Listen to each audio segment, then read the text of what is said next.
Bismillahirrahmanirrahim. Assalamualaikum warahmatullahi wabarakatuh. Alhamdulillahirrabbilalamin. Perkenalkan, nama saya Haris Nursyah Arifin dari Sekolah Tinggi Agama Islam Denpasar, Bali. Saya merupakan peserta PKDP Angkatan ketiga PTP UIN Mataram tahun 2024. Di sini saya akan berbagi terkait dengan penjelasan mata kuliah strategi dan model pembelajaran, yaitu tentang model pembelajaran berbasis masalah atau yang biasa kita kenal dengan problem based learning. Baik teman-teman sekalian, di dalam mata kuliah model pembelajaran berbasis masalah kita akan mempelajari yang pertama pengertian dari pembelajaran berbasis masalah. Lalu yang kedua, nanti kita juga akan bersama-sama belajar tentang tujuan dari PBM itu sendiri. Yang ketiga, kita akan membahas tentang prinsip-prinsip PBM. Yang keempat, kita akan belajar juga tentang langkah-langkah PBM. Dan yang terakhir, kita juga akan sama-sama mempelajari tentang teknik penilaian dalam PBM atau pembelajaran berbasis masalah. Baik teman-teman, kita awali dari pengertian problem based learning. PBL adalah model pembelajaran yang memfokuskan pada identifikasi masalah, di mana peserta didik dihadapkan dengan masalah-masalah yang nyata, praktis pun kontekstual yang memang dekat dalam sehari-hari. PBL juga merupakan pembelajaran di mana masalah belum jelas solusinya alias tidak terstruktur, sifatnya open-ended, sehingga masalah-masalah yang memang sering dihadapi oleh siswa kita dalam kehidupan sehari-hari merupakan konteks titik sentral kajian dalam penerapan model pembelajaran problem based learning. Berikutnya yaitu tujuan problem based learning, di mana tujuan dari penerapan model PBL ini yaitu dapat mengembangkan kemampuan berpikir kritis dan kemampuan pemecahan masalah, dan sekaligus dapat mengembangkan kemampuan peserta didik untuk secara aktif membangun pengetahuannya sendiri. Adapun prinsip PBL yaitu menggunakan masalah nyata sebagai titik sentral untuk dikaji.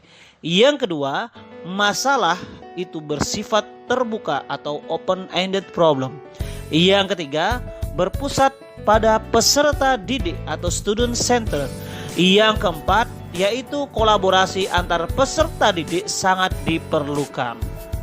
Kita lanjut teman-teman ke ciri-ciri PBL. Yang pertama, PBL merupakan aktivitas pembelajaran yang tidak hanya sekedar mengharapkan peserta didik untuk mendengar, mencatat, kemudian menghafal materi pelajaran, melainkan peserta didik harus aktif dalam berpikir, berkomunikasi, mencari dan mengolah data, dan akhirnya menyimpulkan. Lalu yang kedua, aktivitas pembelajaran harus diarahkan untuk menyelesaikan masalah. Dan yang ketiga, yaitu pemecahan masalah dilakukan menggunakan pendekatan berpikir ilmiah. Baik, kita lanjutkan ke sintak atau langkah-langkah model problem based learning. Yang pertama yaitu mengorientasikan siswa terhadap masalah, di mana pada tahapan yang pertama ini seorang guru memaparkan suatu masalah dalam bentuk video ataupun dalam bentuk gambar, di mana siswa kita mengidentifikasi masalah yang ditampilkan oleh guru.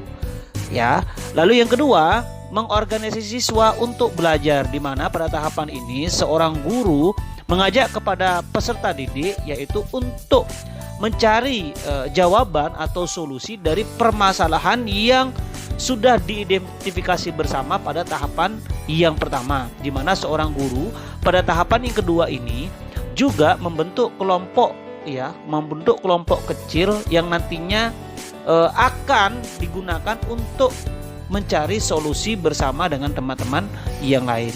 Kita masuk pada tahapan yang ketiga, yaitu membimbing penyelidikan individual ataupun kelompok, yaitu di mana kita sebagai seorang guru melakukan bimbingan ketika peserta didik dengan kelompoknya sedang menggali atau mencari informasi dari berbagai referensi untuk menjawab pertanyaan-pertanyaan pada tahapan yang sebelumnya. Nah, di sini seorang guru membimbing ataupun memberi masukan kepada siswa apabila dalam prosesnya anak-anak mendapatkan kesulitan. Lalu yang keempat yaitu mengembangkan dan menyajikan hasil. Jadi setelah anak-anak pada tahapan ketiga menggali informasi dan mencari informasi, lalu informasi yang sudah diperoleh pada tahapan yang ketiga dikembangkan kembali dan hasil yang diperoleh disajikan baik dalam bentuk resume ataupun dalam bentuk makalah ataupun artikel. Dan yang terakhir, tahapan yang kelima yaitu menganalisis dan mengevaluasi proses pemecahan masalah. Nah, dalam hal ini proses menganalisis dan mengevaluasi nantinya akan dibantu atau akan dibimbing langsung oleh guru sehingga akan mendapatkan kesimpulan yang sesuai. Pembahasan kita yang terakhir yaitu penilaian pembelajaran berbasis masalah, di mana dalam penilaian untuk model ini ditekankan pada penilaian pemecahan masalah dalam bentuk penilaian kinerja. Oke, terima kasih. Assalamualaikum warahmatullahi wabarakatuh.